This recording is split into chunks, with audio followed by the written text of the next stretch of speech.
वो इस हवाले से है कि इन्वर्टर में बहुत लोगों की शिकायतें हैं कि हमारे इन्वर्टर फेल होते हैं, कोई बर्न आउट हो जाते हैं, इन्वर्टर में मुख्तलिफ़ किस्म की प्रॉब्लम्स आ रही हैं। कुछ लोगों की ये शिकायत है कि हमारा इन्वर्टर, हमने सोलर सिस्टम लगाए हुए हैं लेकिन प्रोडक्शन अच्छे तरीके से नहीं हुई। तो आज हम तकरीबन 7 से 8 किस्म के इंस्टॉलेशन के फॉल्ट्स के ऊपर डिस्कशन करेंगे, जिसकी वजह से अच्छा इन्वर्टर जो है उसकी भी इफिशिएंसी जो है वो ख़राब हो सकती है। पहला फॉल्ट जो आमतौर पर इंस्टॉलर्स करते हैं वो ये कि हर इन्वर्टर के पीवी कार्ड के ऊपर लिखा होता है, स्पेसिफिकेशन में लिखा होता है कि आप मिसाल के तौर पे इस इन्वर्टर को 150 से लेकर लेट्स सी 400 वोल्टेज तक डीसी इनपुट इसको आप प्रोवाइड कर सकते हो। तो इंस्टॉलर्स क्या करते हैं कि उनको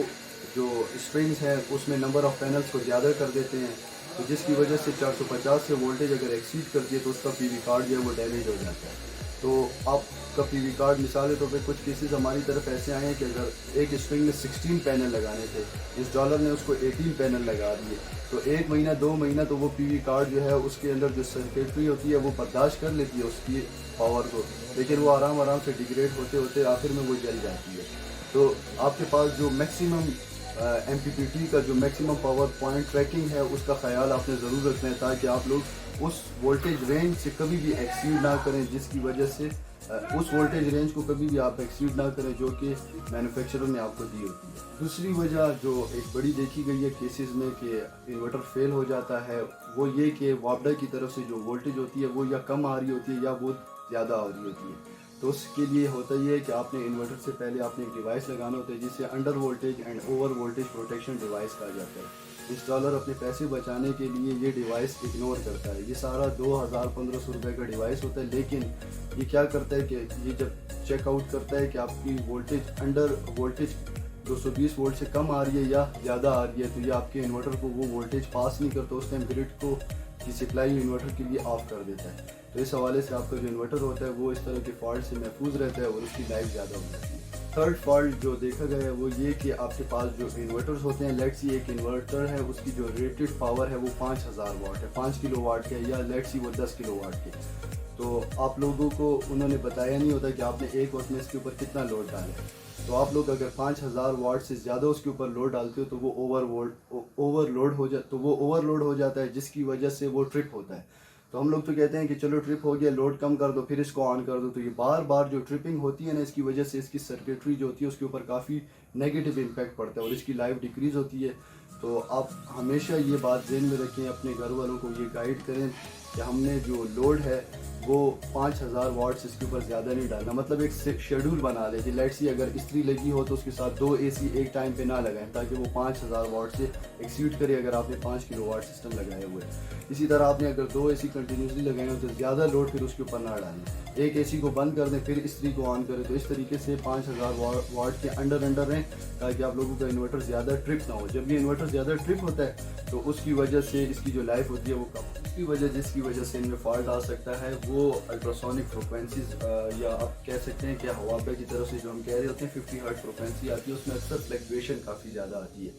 तो वो फ्रिक्वेंसी काफ़ी ज़्यादा हो जाती है। तो आपके पास जो इन्वर्टर होते हैं उनकी जो सर्किट्स होते हैं वो हाई फ्रिक्वेंसीज को अलाउ कर नहीं सकते, तो उस वजह से आपके सर्किट डैमेज हो सकते हैं। तो उसके लिए ये किया जाता है कि इसके साथ SPDs लगाई जाती हैं, ताकि हाई फ्रिक्वेंसी की जब कोई स्पाइक आए तो वो इन्वर्टर के बजाय ब्रेकर्स के साथ जब SPD पैरेलल में लगी होती है तो वो उसको अर्थ कर देती है, इन्वर्टर की तरफ उसको अलाउ नहीं करती। तो आपका इन्वर्टर हाई फ्रिक्वेंसी से बच जाता है और वो सेफ रहे। दूसरा मसला जो इन्वर्टर्स में आता है वो रिले की फेलियर का आता है। हर इन्वर्टर के अंदर कुछ रिलेज लगाई जाती हैं जो ऑन ऑफ का काम करती हैं। जब ग्रिड ऑन होता है तो इन्वर्टर को ऑन का सिग्नल देती है, जब वो ऑफ होता है तो उसको ऑफ का सिग्नल देते हैं। अगर आपका इन्वर्टर ब्रांडेड नहीं है, अच्छी क्वालिटी का नहीं है, तो ये रिलेज जो होती हैं कुछ अरसे में काम छोड़ देती हैं। तो फिर ये इन्वर्टर को ये सिग्नल प्रॉपर दे नहीं सकते कि ये ऑन है या ऑफ है, तो ये हमेशा उसको ऑन का सिग्नल देता है, जिसकी वजह से इन्वर्टर जो है वो सही तरीके से काम नहीं करता और वो हमेशा ऑन सिग्नल के ऊपर रहता है और उसकी लाइफ इस वजह से कम हो जाती है। जिसकी वजह से इन्वर्टर जो है वो ख़राब होता है वो ये है कि आपका टेम्परेचर हाई हो जाता है। जब इन्वर्टर आपने ऐसी जगह पे लगा हो जहाँ पे टेम्परेचर बहुत ज़्यादा हाई हो, नॉर्मल जो इनकी स्पेसिफिक शीट्स पे लिखा होता है कि 40 डिग्री सेंटीग्रेड तक अलाउ है, कुछ में 60 तक भी अलाउ होता है। तो हम लोग कहते हैं यार हमारे इलाके में तो 35 डिग्री से ऊपर टेम्परेचर जाते ही नहीं है, तो हम तो इसे कोठे पे लगाएं, ज़मीन पे लगाएं, नीचे पोर्शन में लगाएं, ऊपर लगाएं, हमें कोई फ़र्क नहीं पड़ता, क्योंकि हमारा टेम्परेचर 30 से ऊपर जाता ही नहीं है। لیکن یہ آپ کی غلطی ہے، کیونکہ آپ کے علاقے میں اگر 30 سے 35 ڈگری سے اوپر ٹیمپریچر نہیں جاتا پھر بھی آپ کا انورٹر کی اپنی ایک ہیٹ ہوتی ہے، تو آپ نے ان دونوں باتوں کو ذہن میں رکھنا ہوتا ہے۔ تو اس وجہ سے انورٹر کو ہمیشہ ایسی جگہ پر انسٹال کریں جہاں پر دھوپ جو ہے اس کے اوپر زیادہ پڑتی نہ ہو اور وہ ایک ٹھنڈی جگہ پر ہو، وینٹیلیشن وہاں پہ کافی زیادہ ہو۔ دوسرا، اگر آپ نے اب انورٹر لگا ہی لیا ایسی جگہ پہ جہاں پہ گرمی بہت زیادہ ہے، تو آپ ایسا کریں کہ جو 3 مہینے ہیں جون جولائی اگست، اس میں آپ ایسا کریں کہ جس جگہ پہ یہ انورٹر لگا ہوا ہے اس کے سامنے کوئی فین وغیرہ لگائیں تاکہ وہ ہوا اس کو لگتی رہے اور اس کی ہیٹ جو ہے وہ کم سے ایک دوسری غلطی جو ہم نارملی کرتے ہیں وہ یہ کرتے ہیں کہ ہم لوگ بازار میں جاتے ہیں 5 کلو واٹ 10 کلو واٹ کا انورٹر خریدتے ہیں یہ بات پوچھے بغیر کہ یہ انورٹر بنا ہے کس لیے۔ نارمل جو ہمارے پاس انورٹر ہیں وہ گھروں کے لیے بنے ہوتے ہیں، 5 کلو واٹ کے ہو گئے 10 کلو واٹ کے ہو گئے، ہم اس کو اپنی انڈسٹری کے یا کسی چھوٹی سی فیکٹری کے ہائی لوڈ ٹارک والی جو موٹرز ہوتی ہیں اس کے لیے یوز کرتے ہیں۔ تو یہ جو عام ہمارے پاس انورٹرز ہیں چاہے وہ کسی بھی کمپنی کے ہوں، ان کے اوپر اگر آپ ہائی ٹارک کا لوڈ ڈالتے ہیں تو ان کی لائف اس کی وجہ سے کافی کم ہوتی ہے۔ ہائی ٹارک لوڈ کے لیے اپنے ایک خاص قسم کے انورٹر ہوتے ہیں، وہ تقریباً ہر ایک کمپنی پرووائڈ کر رہی ہے۔ تو آپ یہ بات ذہن میں رکھا کریں کہ جو